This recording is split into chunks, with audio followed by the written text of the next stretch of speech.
Yeah, 49, living the dream. That's true. You said it best, living the dream. There you go. So I got a question. I know you were asked about the full court press after the game the other day. I guess I'm wondering if, you and the coaching staff see any ways to kind of take the energy that seems to happen when you guys use that and kind of bring it to your normal, preferred base defense. Our defense, we have all different type of defensive, I would say, types, whether it's ball screen coverage, full court one-on-one coverage, or press defense. And, we throw everything on the table when it comes to scouting our opponents and what we feel when is the right time to sprinkle it in. But in a situation where you're competing with your opponent, you're always trying to figure out what's the best way to be disruptive. And so press defense will always be a part of our defensive, I would say, buffet line. Gotcha. All right, thanks. Next up is Michael Cohen from the Detroit Free Press. Hey, Juwan, happy birthday again. I was just curious, when it comes to Hunter and how efficient he's been scoring the ball lately, what are some of the things that he's doing? Is it getting into the right positions? Is it passes, finding him in the right spot that has allowed him to shoot, 60, 70, sometimes even 80% from the field in certain games? Thank you for wishing me happy birthday. I appreciate that. Hunter has been working hard throughout the season, off season, finding ways to be effective to help his team, whether it's inside scoring or outside scoring. And to his credit, he's always been dialed in as a competitor to do whatever it takes to help, put us in the best position to be a competitive team. And, with his skill set and how dynamic he is on both sides of the floor, it's always a great strength to have for us moving forward to give us a competitive edge.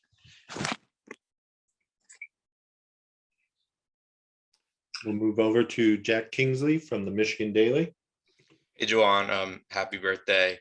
I guess the last two games against Nebraska and Purdue, you went away from Musa down the stretch. What was kind of your rationale behind that decision?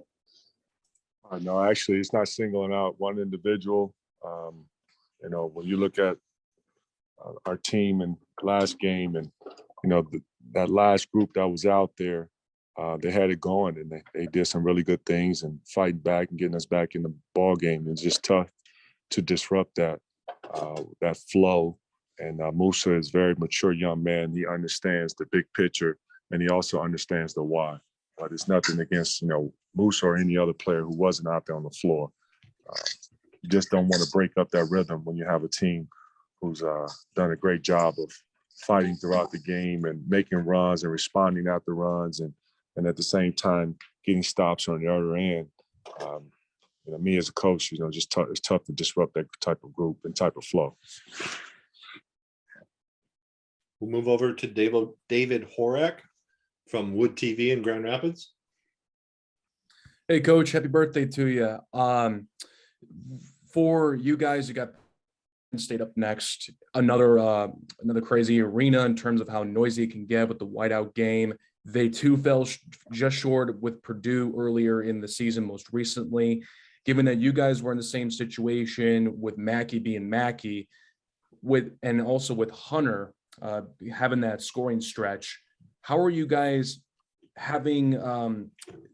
preparing yourselves in terms of tunneling out the noise with the dog days, so to speak, as we get kind of closer and closer to the conference tournament?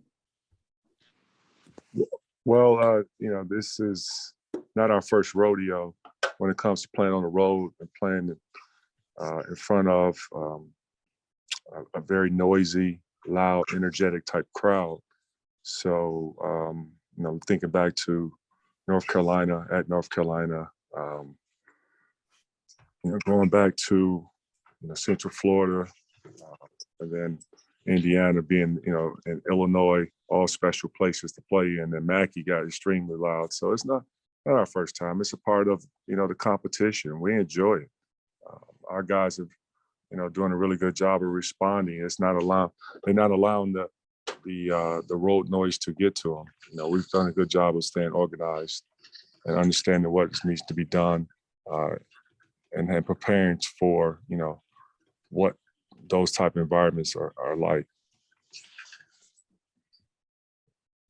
We'll move over to James Hawkins with the Detroit News. Hey, Juwan, good morning and happy birthday. I have a couple questions about Hunter. It seems like this season, Hunter, he embraces being the villain on the road.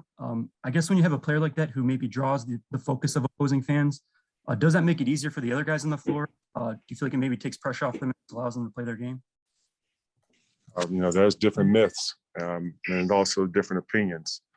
But I would just say this, that Hunter is a competitor and he thrives on competition. It's nice to see a young man, no matter what, he embraces whoever he play against and also wherever he play at. And that's what, basketball, and that's what the passion and love for the game is all about. And Hunter has displayed that he has a passion and love for the game of basketball. Right. And I know you guys always talk about getting 1% better each day. For someone like Hunter, and given how well he's been playing, is there anything he can even do better at this point? Oh, they all can do something better. It's always, myself included, it's always room for growth. And, we will continue to keep working in the gym. Hunter will continue to keep learning and growing. Once you stop or you feel like you've made it and arrived or you don't have nothing else to work on, then I've always said this, you might as well retire from the game of basketball. And I know Hunter is not ready to retire. Coach will move back to Michael from the Free Press. Hey, Juwan, after the game at Michigan State, you mentioned how different the level of communication can be when your defense is playing closest to your bench versus when they're playing on the other end of the floor, and it's harder to hear instruction from the coaches. And I was just wondering if in the 2 games since then, have you seen improvements on the defensive end, or at least with the communication when the team has been on the opposite side of the floor from you guys as a staff? Yes, I have.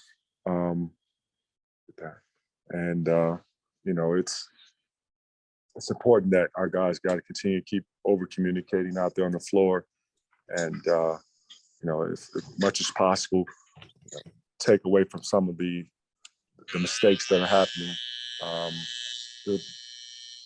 But it's great to have the team in front of us in the first half, because then we can help a lot.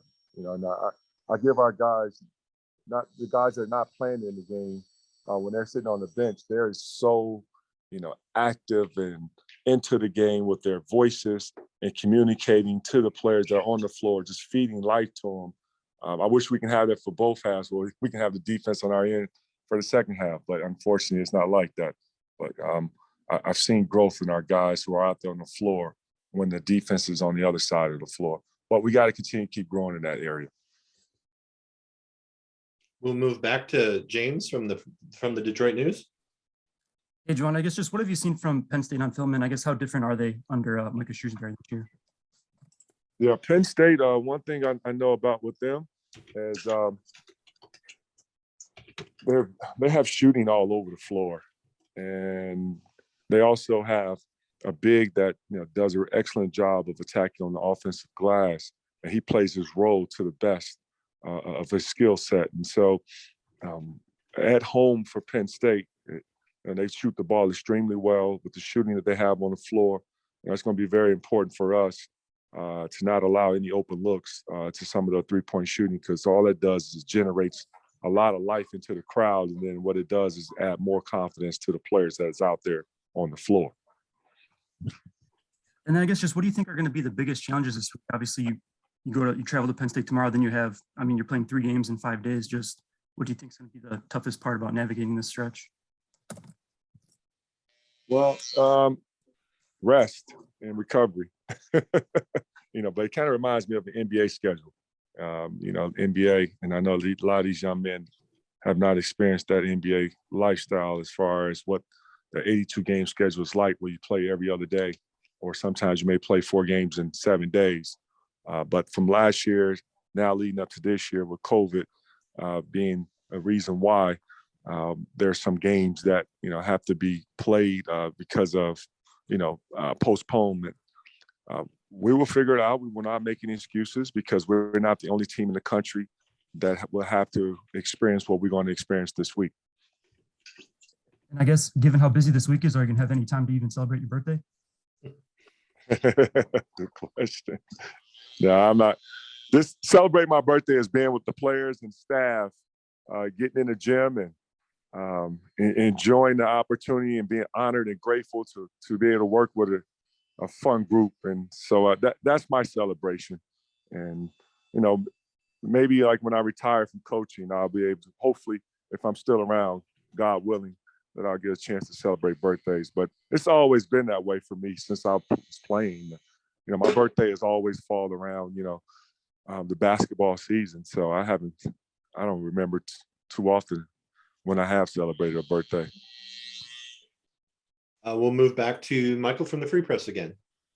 Hey, Juwan, just following up on James's question about the congestion of the schedule here. With 3 games in such close proximity, does that influence at all the way you think about minutes or playing time for a guy so that they're not worn out by the time Saturday comes? Or is it just one game and whatever you have to do to get through one, then you'll worry about the second one after?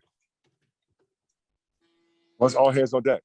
It's going to be all hands on deck. And so all guys that are, that's suiting up with a uniform, we're going to need each and every one of them.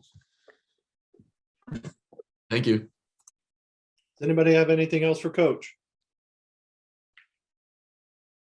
All right, Coach, enjoy your birthday. Safe travels to